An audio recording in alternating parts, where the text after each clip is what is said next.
दोस्तों, मैं अधिवक्ता Swati Jain juris legal associate में आपका एक बार फिर से स्वागत करती हूँ। आज मैं बात करने जा रही हूँ कि अगर पति पत्नी के बीच में झगड़ा हो जाए, कुछ कहा-सुनी हो जाए, जहाँ वाद-विवाद इतना बढ़ जाए कि पत्नी पीहर में चली जाए, लेकिन पीहर से आने के लिए तैयार ना हो पति के पूरे प्रयास करने के बाद भी, तो ऐसी परिस्थिति में पति क्या करे? क्योंकि पति को एहसास है कि जो उस समय में घटना घटी वह नहीं घटना चाहिए थी, या गलत परिस्थितियों में गलत बात कह दी, या जिसका परिणाम ये नहीं होना चाहिए था। हम पति पत्नी अच्छे से साथ रह सकते हैं या अपना वैवाहिक जीवन अच्छा चला सकते हैं, लेकिन पत्नी इतना सुनने और मानने के लिए तैयार नहीं है। तो ऐसे में पति क्या करे? जनरली प्रयास यही हो सकता है कि फ़ोन पर बात हो जाए, समझौता हो जाए, लेकिन पत्नी ऐसा कोई रास्ता अपनाने के लिए तैयार नहीं है। तो आज हम इसी पर बात करेंगे। जानकारी पूरी पाने के लिए वीडियो में बने रहिए, और अगर अभी तक आपने मेरे चैनल को सब्सक्राइब नहीं किया है तो मैं आपसे रिक्वेस्ट करूंगी कि चैनल को सब्सक्राइब कर लीजिए, ताकि आने वाली वीडियो की नोटिफिकेशन आपको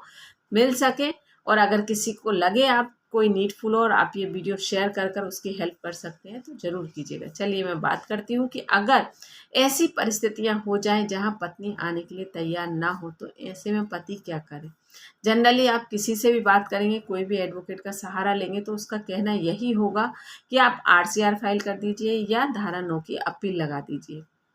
लेकिन आप यहाँ कोशिश अच्छी करते हैं, लेकिन बदले में परिणाम हमें ये देखने को मिलते हैं कि जहाँ पति के द्वारा ऐसा कोई प्रयास किया गया है, तो नेचुरल होता है पत्नी के द्वारा और केस कर दिए जाते हैं, जिसमें पत्नी के ये जनरल एलिगेशंस होते हैं कि जहाँ मेरे साथ मारपीट की गई, सास ससुर के द्वारा अभद्रता का व्यवहार किया गया, ससुर के द्वारा गलत नज़रिए से देखा गया, या नंदेव के द्वारा मेरे साथ किसी भी प्रकार से अनुचित व्यवहार किया गया, तो ये जनरल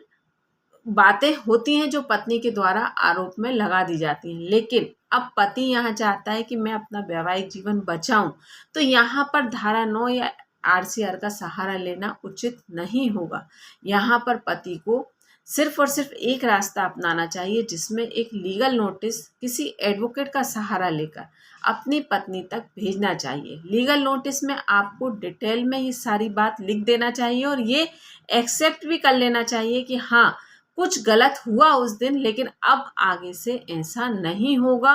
अगर आपकी गलती है तो आप उस बात को भी क्लियर लिखवाइए, अगर आपके पार्टनर की गलती है तो आप उस चीज़ को भी एहसास दिलाइए कि आपके द्वारा ऐसा किया गया, इसलिए मेरा इस तरह से रिएक्ट कर दिया गया, लेकिन शायद हो सकता था कि हम आपसी समझ से बैठकर बातचीत करते तो वो मैटर सॉर्ट आउट हो सकता था। तो यहाँ पर ये लीगल नोटिस में आप अच्छे शब्दों का प्रयोग करते हुए अपने पार्टनर तक ये लीगल नोटिस पहुंचाएंगे, तो कहीं ना कहीं समझौते की कंडीशंस बनेंगी। और इसी के साथ आपको उसमें ये ऐड भी करना चाहिए कि अगर मैं अभी भी ये चाहता हूँ कि मैं अपने वैवाहिक जीवन को अच्छे से जीऊँ, मैं आपके साथ ही रहूँ, इस तरह की बातें आप उस लीगल नोटिस में लीगल लैंग्वेज में ऐड करा कर ये भेज सकते हैं। और एक चीज़ और ये ऐड कराना चाहिए कि आप इतने समय के अंदर मुझे जवाब दें, ताकि सामने वाले पार्टनर के मन में क्या है वो चीज़ आपको यथा स्थिति क्लियर होगी। क्योंकि हो सकता है आपका नोटिस पढ़कर आपका पार्टनर आपके साथ रहने के लिए तैयार हो जाए, तो उससे बेस्ट कुछ नहीं है, सारी समस्याओं का हल है। लेकिन अगर आपका पार्टनर उस बात को लेकर ही रिएक्ट करता है कि वह अभी तक केस नहीं किए तो अब केस करने लगे, या मेंटेनेंस की अपील लगाने लगे, या आपके ऊपर झूठे आरोप लगा दे 498 जैसे, या कोई भी जो मैंने आपसे अभी कहे कि जनरल यही आरोप महिलाओं के द्वारा लगाए जाते हैं, तो अगर मान जाती है पत्नी घर आने के लिए तो कोई दिक्कत नहीं। लेकिन अगर पत्नी के द्वारा इस तरह के कोई भी आरोप लगाए जाते हैं, तो ये लीगल नोटिस आपको बहुत ज़्यादा हेल्प करने वाला है। क्योंकि जो भी लीगल नोटिस का जवाब आता है, या आपके पास रिसीव आ जाती है कि पत्नी के द्वारा ये रिसीव कर लिया गया है, लेकिन फिर भी आपको कोई नोटिस का जवाब नहीं दिया गया, या लीगल नोटिस का कोई जवाब दे दिया जाता है, तो वो चीज़ आपको सीआरपीसी 125 में मेंटेनेंस के लिए भी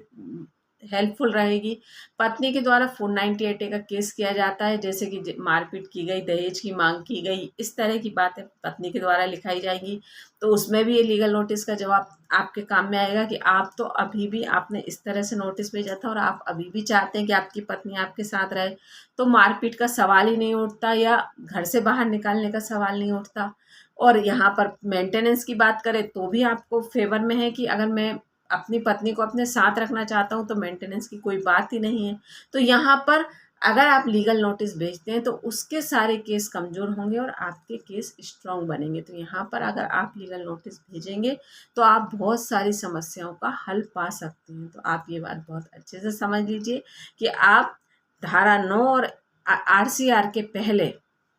आपको यहाँ पर सबसे पहले आपको लीगल नोटिस की हेल्प लेना चाहिए कि जहाँ आप ये चाहते हैं कि मेरी पत्नी आ जाए और मेरा घर बस जाए, तो सबसे बेस्ट सॉल्यूशन है लीगल नोटिस। तो यहाँ पर मेरे हिसाब से आपको ये जानकारी बहुत ज़्यादा हेल्पफुल होगी। जिनको साथ भी इस तरह की समस्या है तो वो इस तरह से लीगल नोटिस भेजकर एक लीगल लैंग्वेज में और उसमें समय अवधि निर्धारित कर कर जवाब मांगे कि आप इतने दिन के अंदर मुझे मेरे सवालों का जवाब दीजिए रिक्वेस्ट के साथ। तो आपको बहुत हेल्प होगी। Bye bye.